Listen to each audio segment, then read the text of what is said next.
I'm back. I was gone for a few days out of town for work. I think the last time I worked on the plane, I think I went late Saturday night before my Sunday morning flight and got the left elevator somewhat completed. You can see that the trim tab is completed.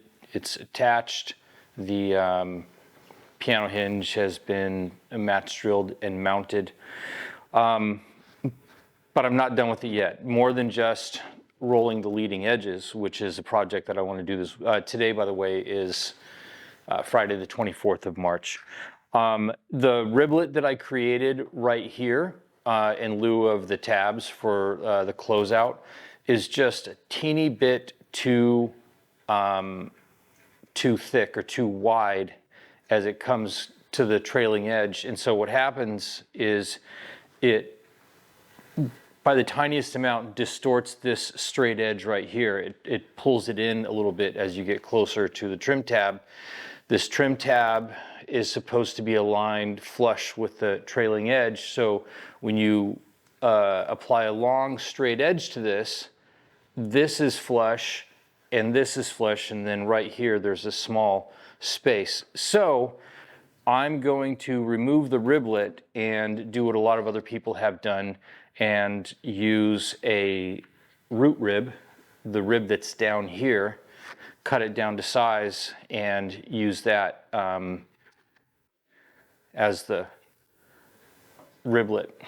So that'll be a little bit of work. I also am gonna, removing the trim tab is nothing right now, it's just pulling the pin out of the piano hinge, but one of the barrels on the hinge on the trim tab side got a little tweaked when I was riveting it. So I'm gonna straighten that out and maybe open up the skin, remove a handful of rivets and see if I can get a hand in there, because one of the things the instructions tell you to do, which you've seen me do on the rudder in the right elevator, is put a little like gumball size gob of RTV at the ends of each of these stiffeners where they come together near the trailing edge, just to help bond them and reduce vibration. And I forgot to put that in there. So it's going to be a fun day.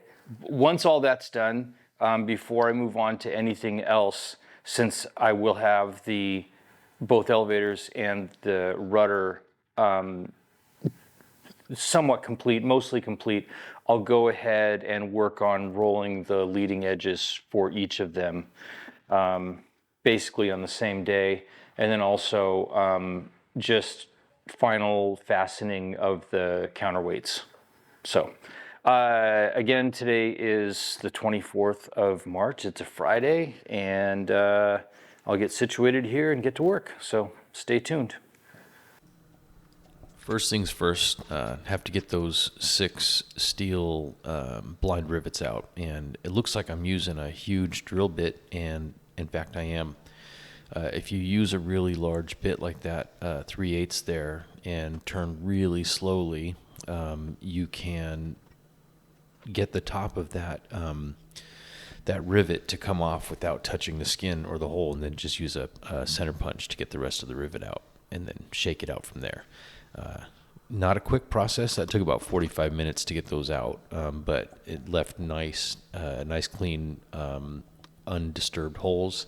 And then figuring out exactly how I wanted to measure and cut the root rib that I was going to use for the new riblet, and then get that installed. So that's what this is all about right here. This day is really this video is really more labor intensive than it is descriptive. Just a lot of hand work to get this stuff done. You saw me cleaning up the edges again on that, and then I'm sitting here doing a little bit of research while I wait for primer to cure, to dry enough to at least work with, so I can get that thing installed back in there. There's a gap between the edge of the elevator where that riblet goes, and then the edge of the trim tab, a narrow gap right there, a minimum gap of 3/32 of an inch.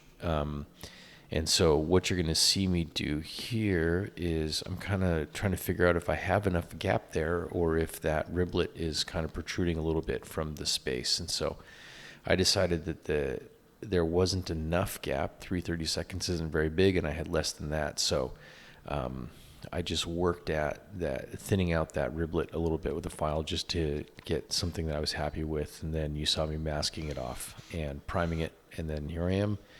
Torquing the AN bolt to hold the counterweight in place, which reminds me I have to go back and recheck it and then put some torque seal on that so I can see if it moves.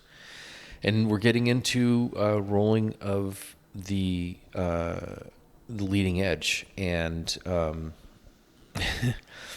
you see me, I started out here with, I think, like a mop handle, 1 inch in diameter, and trying a couple of different techniques based on things that I read. Gorilla tape is really effective. A couple layers of Gorilla tape is really effective in getting a bite on those edges, and then using vice grips to gain some leverage on it. And so in this particular day, I go ahead and finish rolling the leading edge completely buttoned up and riveted. And it is a bit of a bear, to be sure. And I think that toward the end here, you'll see me actually drilling out a couple of rivets. Part of the problem is that you're trying to create an even bend and also trying to be very careful not to create a crease along that rivet line by pulling it in too tight. And so one of the things that can happen, and will become even more apparent when you do this on the vertical stabilizer, where that's a larger space in between the two halves, is that the edges that you're mating up and overlapping can start to curl away from each other. And then when you try to put a rivet in there, the rivet won't set correctly. And so there were a couple there where they were joined, but they weren't flush.